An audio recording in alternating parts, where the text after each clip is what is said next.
Hello guys, i-reveal ko ngayon tong rides namin, yung pamasahe namin papuntang from Imus to Dapitan City. Well, Batangas to Katiglan, 5,700 per motor, Cavite 2,900,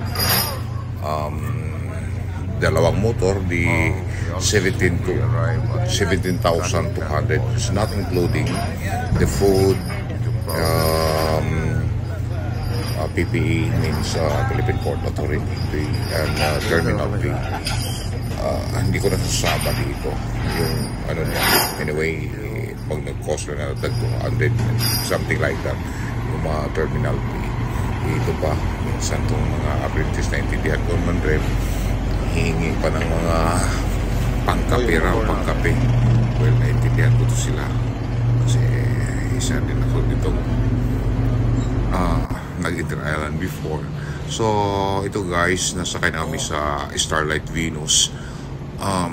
As I said, nasa cabin ako.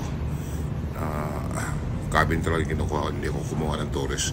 Gusto kong ma-refresh. Ako lang isa na walang disturbo sa akin. Hindi ko na dapat bantayan yung mga bagahe ko or mga personal belongings ko. Sulit naman yung 2,900 mo sa cabin nila kasi free ka ng food at saka free wifi as well, and then pwede mo pang hatid yung pagkain, hindi ka napipila dun ano-ano. So ito yung kabina ko, dalawa yan siya pero ako na mag-isa natulog diyan. So kahit saan ako lipad-lipad dyan, walang problema, no? May TV ka na, pero hindi na ako nanonood ng TV kasi tulog ka lang. Tulog pa, relax ka muna. Alam nyo guys, one thing na may experience ako, yung pabalik kami ng Iloilo, yung mga last videos nito ipapakita ko sa inyo na naplatan pa ako. Ay no, yung gulong ko lumabas yung mga wires na ganyan, so takot ako. Alam nyo guys, medyo may kamahalan yung gulong ng mga big bikes. Sa likod, nabili ko ng 12,500. But hindi ko kilala yung brand na yun. Probably makikita mo yan, 14,000 to 15,000 mga branded na mga pangalan. Well, sa akin, as long na tumatakbo yung motor, it's okay. So, dito na kami. Dumating na kami ng Katiglan.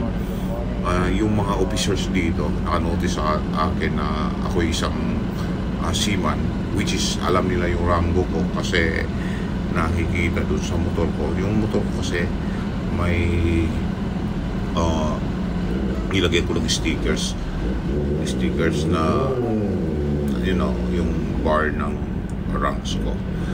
Ayun, kaway na the chief officer, nagpaano ko, papunta kami dito, papunta kaming Dumangas.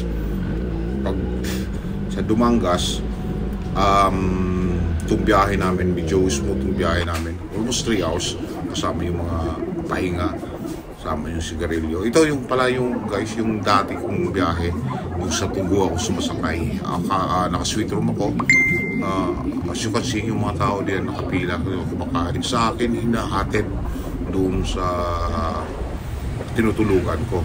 Hindi naman yung parang nagyayabang ka. Gusto ko lang ma-relax na yung pakita mo talagang ma-relax ka kasi nagbibiyahe ka. Ito, Dumangas to Bacolod, 675 per motor, dalawang motor, so 1,350 pesos, no? Yung pamasahe.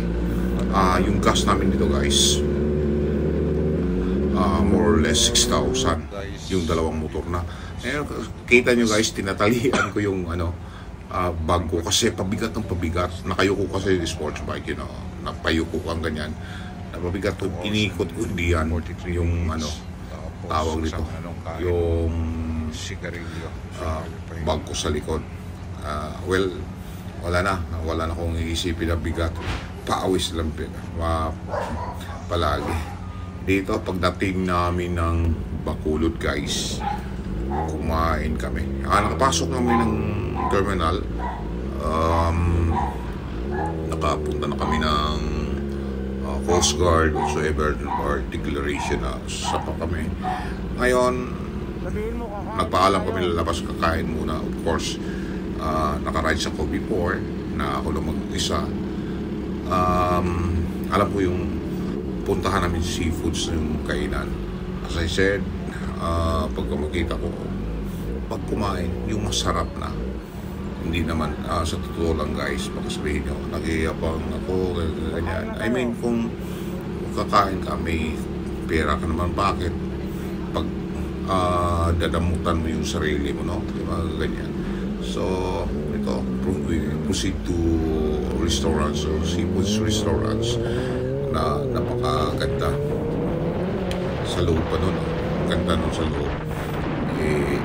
Mga ang tawag nitong in-order namin dito, hindi yung parang nakabuffet. Tuturo mo lang yung ano ipaluluto mo. May iba pa nga ang buhay. Ituturo mo ganyan. Pagkatapos, lulutuin yan. So, expected yan. Mga 30 minutes or more na aantayin mo yung food mo.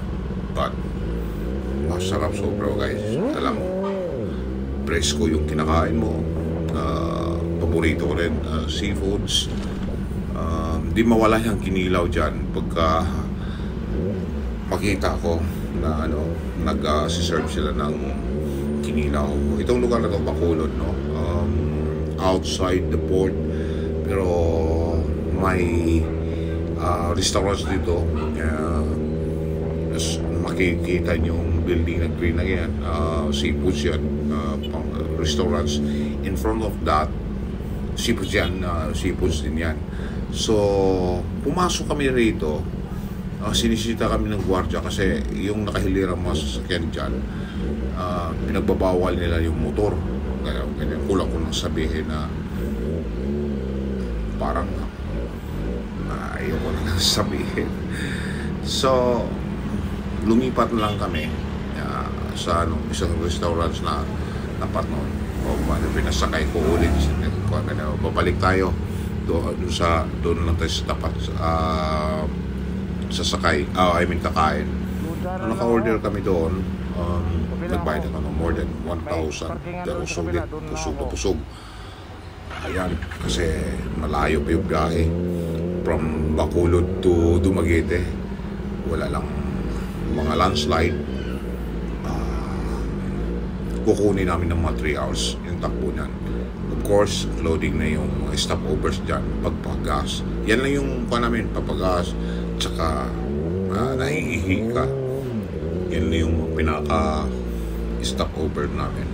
Ito guys, yung sinabi ko kanina na nasa ko dito na pulpul na pala yung gulong ko, hindi ko napansin na medyo may kamahalan kasi ng gulong. Kaya napabili na kung wala akong pera, ewan ko lang, magpa-rescue na siguro ako, magpapag-Gcash siguro ako, although hindi ako gano'n yung mga Gcash na yan. So these videos, yung pauwi na kami dito guys, na in-include ko lang dito, Star Venus again, nakikita yung mga apprentices na nakanotice sa amin. Ito, tawag nitong kami yung unang pumasok. Kami yung unang pumasok dito. Naka-park yung motor namin. Lalasing nila as usual. Yung mga kabaro natin dito, mga apprentices na wala pang pangkape dyan, sir. Aputan na nun. Minsan, kung magkakita mo, mabait talaga. At saka pagka 500, 200 yan, makapasaya man tayo sa tawa. Alam ko yung pagod dyan kasi galing ako dyan hirap na hirap yung gigisingin ka na. Yung mga bata na to, hindi pa nila naintindihan yung pinasok nila. Siguro inisip nila makakapagod yung mga trabaho na ito guys. Dito na kami dumating sa Dumaguete Port, no? Dumaguete to Davite na kami. Ang pamasahe dito sa Pascat is 2,100 including the driver. So dito na kami sa Pascat. Ito guys, yung pauwi kami. sa ano, Lapitan. I mean, pag Maynila, matindi guys, no? Nakakuan pa X-ray, ini-X-ray yung ano namin, mga gamit namin. At saka, na tawag dito, na huli ko yung lighter kong dalawa. So, luckily, na may lighter ako sa pants ko. Kaya nakapag-ano. Ito yung guys, na anuhan ko ng gulong, na nagpapalit akong gulong. Thank you for watching guys.